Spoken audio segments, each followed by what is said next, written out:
भगवान ने आशीर्वाद दिया और कहा ध्रुव जी घर लौट जाओ। ध्रुव जी ने कहा मैं घर नहीं जाऊंगा। भगवान ने मन ही मन सोचा कि तुम्हें मालूम है तुम तो यहाँ कामना लेकर के आया था, मैं भी सौतेली माँ को दिखा दूंगा भजन करके उस सिंहासन पर बैठ करके, इसलिए जाओ। उधर नारद जी द्वारा महाराजा उत्तानपाद को पता चला है, महाराजा जो है उत्तानपाद को नारद जी द्वारा जब ज्ञात हुआ तो रथ को सजा करके गए हैं और ध्रुव जी महाराज को लाए हैं। बरसों ध्रुव जी महाराज ने बड़ा सुंदर जो है राजकाज को संभाला है।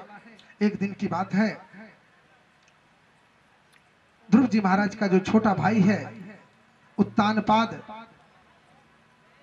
उत्तम, और उत्तम एक कुबेर की बगिया में गया और बगिया को उजाड़ने लगा। कुबेर के दूतों ने बताया कि महाराज इसको ना उजाड़े, ये महाराजा कुबेर का बगिया है, वो घूमने आते हैं। और यक्षों में युद्ध चला है, उत्तम वही मारा गया। उत्तम जब मारा गया तब ध्रुव जी महाराज को पता चला है। ध्रुव जी महाराज जो क्रोधित होकर के दौड़ पड़े हैं और सैकड़ों यक्षों को मार डाला है। उसी समय मनु महाराज प्रकट हुए और मनु महाराज ने कहा बेटा ये भगवत लक्षण नहीं है, ये हिंसा वृत्ति। अरे एक उदंड तुम्हारा भाई क्या था, तुम उसके बदले में अनेकों यक्षों को मार डाला। सुखदेव बाबा कहते हैं परीक्षित, ध्रुव जी महाराज को भगवान का दर्शन हुआ था पर एक चीज का अभाव था। क्या? बोले उसके जीवन में सत्संग नहीं मिला था। भगवान का दर्शन हुआ पर सत्संग नहीं मिला था, क्योंकि सत्संग के बिना जीव को ज्ञान नहीं हो सकता है। सत्संग की इतनी बड़ी महिमा है। सुखदेव जी महाराज कहते परीक्षित सुनो, तुल्यम लवनामपि न स्वर्गम न पुनर्भवम भगवत भक्ति संगस्य मृत्युर्नाम किमोताशितम्।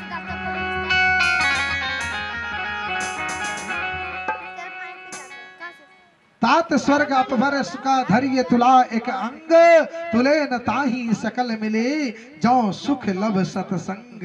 सत्संग की कितनी बड़ी महिमा है। बिनु सत्संग विवेक न होई, राम कृपा बिनु सुलभ न सोई।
मनु महाराज जैसे महात्माओं का संग हुआ, सत्संग हुआ, तो उसके हिंसा वृत्ति त्याग दिए और एक दिन समय पा करके आज क्या हुआ है, स्वर्ग से दिव्य विमान आया है।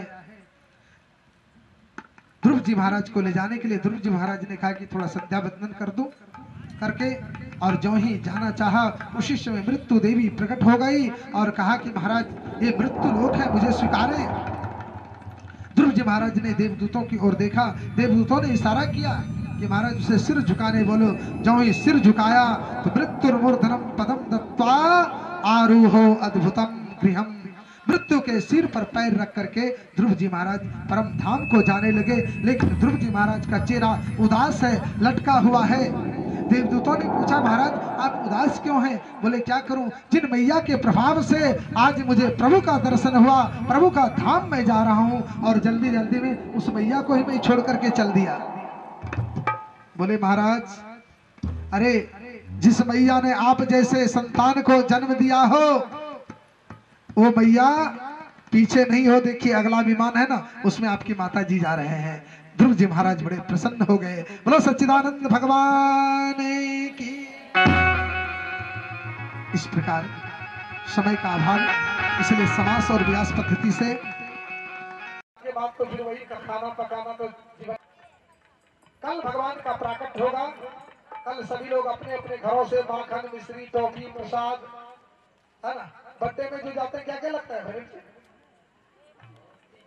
हाँ, तो जो जो कल एकदम नंद बाबा जिस प्रकार जो है अपने हृदय खोल दिए थे, सब कुछ लुटा डाला था। जो कुछ भी लाना हो कल सब लोग लेकर के आएंगे। और कल बावन भगवान भी यहाँ पर प्रकट होंगे। बावन भगवान आपके पास जो भिक्षा लेने के लिए जाएंगे, इसलिए गांठ को संभाल करके आते, कंजूसी नहीं करनी। कल सब लोग जो हृदय खोल करके आना, और सब लोग नए नए वस्त्र हो, जिसके पास तो अच्छी बात है, नहीं हो तो कोई बात नहीं, लेकिन सब लोग तैयार करके आना। जिसके पास टॉफी, प्रसाद, जो भी कुछ होगा, माखन, मिश्री, जो होगा सब कुछ लेकर के आना अपने अपने घरों से। कल भगवान का भोग लगेगा, झांकी के रूप में भी आप दर्शन कर पाएंगे। हाँ, कह रहे हैं वस्त्र का भी जरूरत पड़ता है, पता नहीं। तो हमारे कलाकार लोग तो ख्वाब बड़े लंबे चौड़े देख रहे हैं। कल बिल्कुल अपने हृदय को खोल देंगे, और कल बिल्कुल तैयारी होकर के आएंगे। अपने घरों से पहले ही भोजन उजन बना कर खा पका करके आएंगे, और नहीं जिसको जो बना पाएंगे हम उसको खिलाएंगे। हमारा भंडार चल रहा है, वहां भी आप लोग पा सकते हैं। तो कल सभी लोग तैयार होकर के आएंगे। आइए, कभी कभी ऐसा होता है, संपत्ति पाकर के लोगों के मन में अभिमान हो जाता है। संपत्ति एक ऐसी चीज है ना, जिसको पाकर के जीवों में अभिमान हो जाता है। सुंदर रूप मिल जाए तो उसे भी अभिमान होता है। तन मन, मन मद, जाति मद, विद्या मद, उन्मद, इतने मद को रद्द करे तब पावे अनहद। लेकिन ये सब लोगों से संभव नहीं है। रूप यौवन संपत्ति, ये जो है रूप हो जाए, जवानी का आ जाए, जवानी का अभिमान और संपत्ति का अभिमान पाकर के किसके मन में अभिमान नहीं हुआ। आज ध्रुव जी महाराज के आगे चल करके उत्कल हुए। उत्कल के वंश में ही अंग महाराज हुए। अंग महाराज बड़े प्रतापी राजा, बड़े धर्मात्मा। लेकिन कभी कभी ऐसा भी होता है, सुनने को मिलता है, आम के पेड़ में बबूल का कांटा जन्म लेता है। आज वैसा ही हो गया। पिता तो बड़े धर्मात्मा, संत से भी, साधु से भी, गौ ब्राह्मण साधुओं की सेवा करते हैं, और उनका जो बेटा है बेन, एकदम महाउदंड निकल गया। महाउदंड निकल गया। बोले, अरे साधु लोग जब पर के आटा पर के घी मोह जुड़ा दे बाबा जी, दूसरे के अन्न पर खा करके अपने को मोटे ताजे कर रखे हैं।